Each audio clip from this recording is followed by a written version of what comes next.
মুহূর্তের কোলাজ একটাই বার্তা দেয়, 56,000 বর্গমাইল থেকে কাটতে শুরু করেছে রাহুল ক্রাশ।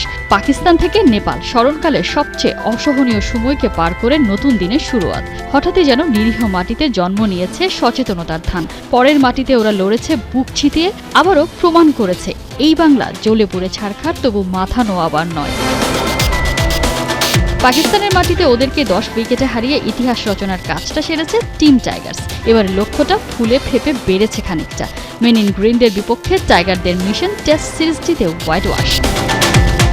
প্রথম টেস্টের প্রথম ইনিংসে একদিকে তরবারির মতো চলেছিল মুশফিকের ব্যাট, অন্যদিকে মাথাচাড়া দেওয়ার আগেই পাক ব্যাটারদের 20 দাঁত ভেঙে দিয়েছিল সাকিব মিরাজ ডুও। তবে এই যে অসাধ্য সাধন, জাকির আর সাদমানি কিন্তু করেছিল তার গোড়াপত্তন।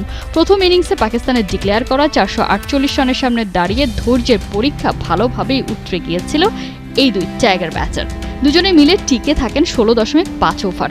2022 সালের ডিসেম্বরের পর এটাই বাংলাদেশের লংগেস্ট ওপেনিং পার্টনারশিপ। তামিম যুগের পর এই টাইমলাইনে বাংলাদেশ বাজিয়ে দেখেছে 5টি ভিন্ন ওপেনিং পেয়ার, অথচ কেউই হতে পারেননি মেড ফর ইচ আদার।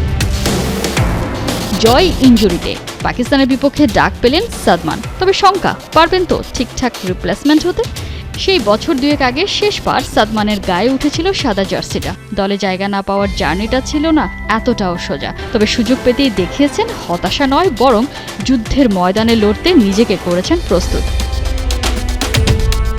ক্যারিয়ারে মোটে 8 টেস্ট খেলা সাদমান খেলেন 93 রানের অনবদ্য এক ইনিংস, যেখানে বল খরচা করেছেন 183টা। ক্রিজে টিকেছিলেন প্রায় 5.5 ঘন্টা। অন্যদিকে 14 টেস্টের অভিজ্ঞতা নিয়ে জাকির হাসান খেলেন 12 রানের ছোট্ট একটা ইনিংস, তবে ছোট্ট হলেও উড়িয়ে দেওয়ার উপায় নেই।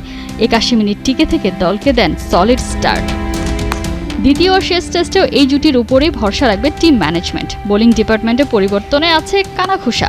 নাহিদ রানার বদলে ফিরতে পারেন তাসকিন আহমেদ, নয়তো রাখা হতে পারে উইনিং কম্বিনেশন।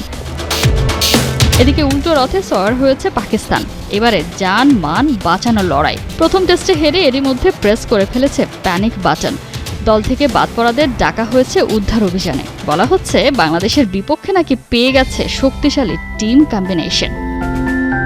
শান মাসুদের দল ব্যাকফুটে, অন্যদিকে শান্ত বাহিনী জয়ের মোমেন্টামে। টাইগার টপারদের ধৈর্য নামক মিসিং ইনগ্রিডিয়েন্টের মিলেছে খোঁজ।